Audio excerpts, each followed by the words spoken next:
अब हम आपसे एक सवाल पूछना चाहते हैं और वो ये है कि क्या आपने कोरोना वायरस के चीन यानी चाइनीज वेरिएंट के बारे में कभी भी कोई सुना है या पढ़ा है। आज पूरी दुनिया में कोरोना वायरस के नए नए स्ट्रेन आ चुके हैं, नए नए वेरिएंट आ चुके हैं और इन सभी को उन देशों के नाम के साथ जोड़ा जाता है जहां से वो निकले हैं या जहां से वो मिले हैं। इसीलिए आपने सुना होगा, पढ़ा भी होगा, कोरोना वायरस का एक यूके वेरिएंट है क्योंकि उसे यूके में पाया गया था। एक दक्षिण अफ्रीका का वेरिएंट भी है, एक ब्राजील का वेरिएंट है और अब तो भारत का भी यानी इंडियन वेरिएंट भी आ गया है। लेकिन जिस चीन के वुहान शहर से यह वायरस सबसे पहले पूरी दुनिया में फैला था, उसका वेरिएंट आज तक नहीं है। कभी भी आपने ये नहीं कहा, देखा होगा कि इसे चाइनीज वेरिएंट कहा गया हो या वुहान वायरस कहा गया हो। हालांकि हम मीडिया में हम कहते हैं उसको वुहान वायरस, लेकिन आधिकारिक रूप से इसका प्रयोग कहीं नहीं हो रहा। इस समय पूरी दुनिया कोरोना वायरस की वजह से संघर्ष कर रही है और यह बात सब जानते हैं कि इस वायरस की शुरुआत चीन के वुहान शहर से हुई थी, इसमें कोई शक ही नहीं है।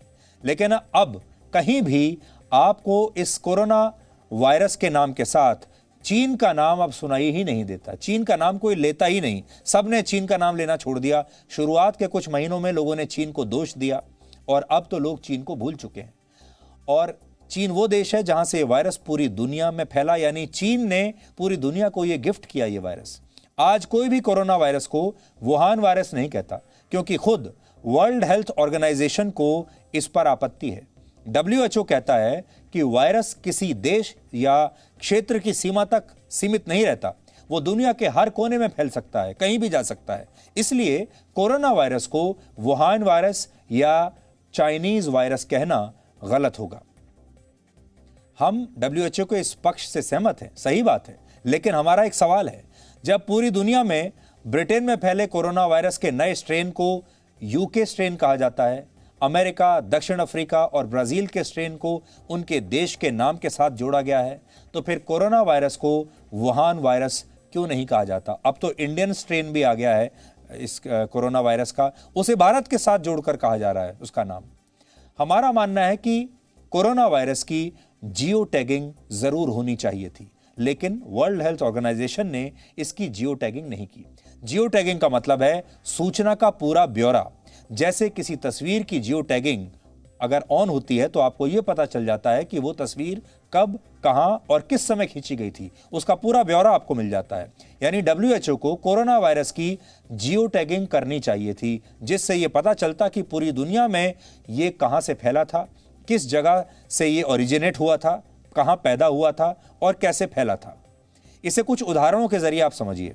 जैसे आपने सुना होगा, अफ्रीकन हाथी के बारे में सुना होगा, वो हाथी जो अफ्रीका के जंगलों में पाया जाता है। रॉयल बंगाल टाइगर जो एक दुर्लभ शेर है और ये बंगाल में पाया जाता है।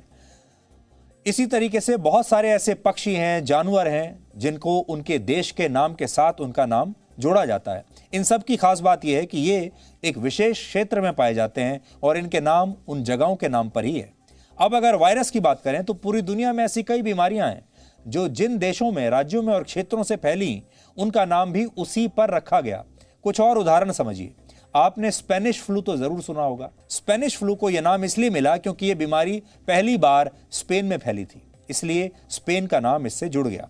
जीका वायरस पहली बार वर्ष 1947 में इस वायरस की पहचान हुई थी। तब युगांडा के जीका फॉरेस्ट क्षेत्र में, जीका के जंगलों में यह संक्रमण मिला था और इसीलिए इसे दुनिया ने जीका वायरस कहा।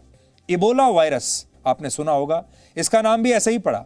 वर्ष 1976 में अफ्रीका महाद्वीप में इबोला नाम की नदी के पास यह संक्रमण पहली बार फैला था, जिसके बाद इस वायरस को इबोला वायरस कहा जाने लगा। इसी तरह नीपा वायरस का नाम भी ऐसे ही मिला। मलेशिया के एक गांव है मलेशिया में जिसका नाम है नीपा, वहीं से यह वायरस पहली बार फैला और दुनिया ने इसीलिए इसे नीपा वायरस कहना शुरू कर दिया। मर्स कोविड के नाम के पीछे भी ऐसी ही कहानी है। वर्ष 2012 में पहली बार इस वायरस की पहचान सऊदी अरेबिया में हुई थी, जिसके बाद इसे मर्स कोविड कहा गया। इसका मतलब है middle east respiratory syndrome corona virus, जिस वायरस से इस समय पूरी दुनिया संघर्ष कर रही है और जो चीन से फैला है वो इसी वायरस के परिवार का एक और सदस्य है। इसके अलावा और भी कई बीमारियां हैं जिनके नाम उन्हीं देशों पर रखे गए जहां से बीमारियां निकलकर दूसरे देशों में पहुंची, लेकिन कोरोना वायरस के मामले में ऐसा नहीं हुआ। यह चीन के वुहान शहर से दुनिया भर में फैला, लेकिन विडंबना देखिए कि हर देश अब इसे एक स्ट्रेन के रूप में जानता है जो अलग अलग देशों से आया है, लेकिन चीन का नाम अब कोई नहीं लेता। और कैसे ये सब कुछ बदल गया, इसलिए आज जब भी आप बात करेंगे तो आप यही बात करते हैं कि कोरोना वायरस का ये यूके वेरिएंट है, ये अमेरिकन वेरिएंट है, ये ब्राजीलियन वेरिएंट है, ये इंडियन वेरिएंट है, लेकिन चीन का नाम इससे बिल्कुल साफ हो चुका है। असल में इस मामले में वर्ल्ड हेल्थ ऑर्गेनाइजेशन बहुत राजनीति कर रहा है और वो इस पूरे मामले में चीन का साथ दे रहा है और यही उसका डबल स्टैंडर्ड है, ये उसके दोहरे मापदंड हैं, जिसे आज आपको समझना होगा कि अंतर्राष्ट्रीय स्तर पर राजनीति कैसे खेली जाती है।